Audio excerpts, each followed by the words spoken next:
नमस्कार, मैं एक तो आप देख रहे हैं हंगामा टाइम्स न्यूज। आइए नजर डालते हैं राजधानी की बड़ी खबरों पे। हमारे संवाददाता की एक विशेष रिपोर्ट।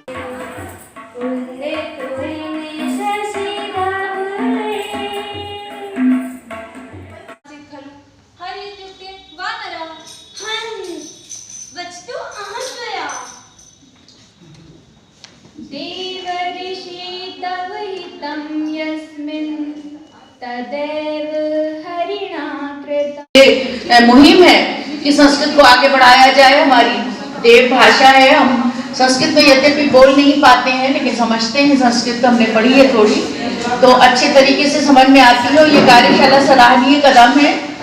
और भाषा बात नहीं बच्चों, बहुत सारी जितनी ज्यादा भाषाएं आएंगी उतना अच्छा है। और जिस तरीके से आप लोग इतने मोटिवेटेड थे वो बहुत ही अच्छा लगा कि आपने लघु कथा भी कही और आपका जो प्ले था, नाटक बहुत। नमस्कार, मैं doctor Rita Tiwari, associate professor एवं विभागाध्यक्ष संस्कृत, नवयुग कन्या महाविद्यालय लखनऊ। नवयुग कन्या महाविद्यालय के संस्कृत विभाग द्वारा दिनांक 11 जनवरी से लगातार 10 दिनों तक सरल संस्कृत संभाषण कार्यशाला चलाई जा रही थी।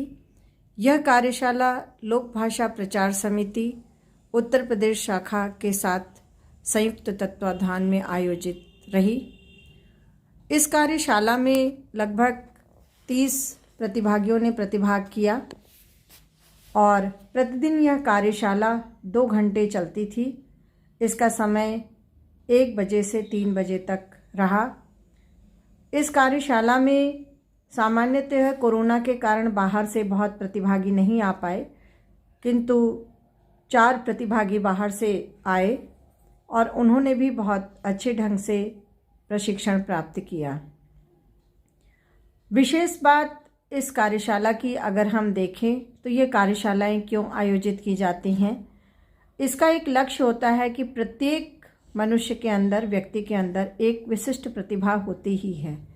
तो जब वह समूह में आता है, अपनी बातों को कहता है, अपनी प्रतिभाओं पर विचार करता है, तो उसे एक अवसर मिलता है यहाँ पर अपनी प्रतिभा को प्रकट करने का, प्रदर्शित करने का।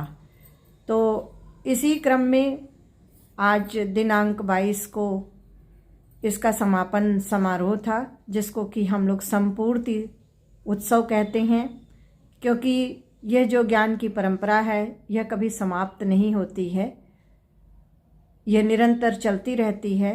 तो इसे समाप्त न कह करके संपूर्ति उत्सव के रूप में यह आयोजित करते हैं। और ये माना जाता है कि जो ये हमारा 10 दिनों का ज्ञान यज्ञ चल रहा था, आज इसकी पूर्णाहुति है और यह पूरी हुई।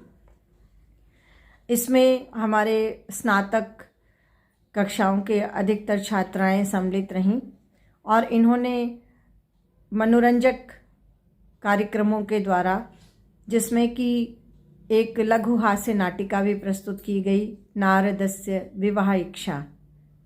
और इसके साथ ही आज कोरोना काल है, तो कोरोना के समय हर एक व्यक्ति को मास्क लगाकर जाना चाहिए। इस विषय पर भी एक संस्कृत में संवाद परस्पर 2 सखियों के द्वारा प्रस्तुत किया गया, जिसका कि विषय था मुखावरणम आवश्यकम।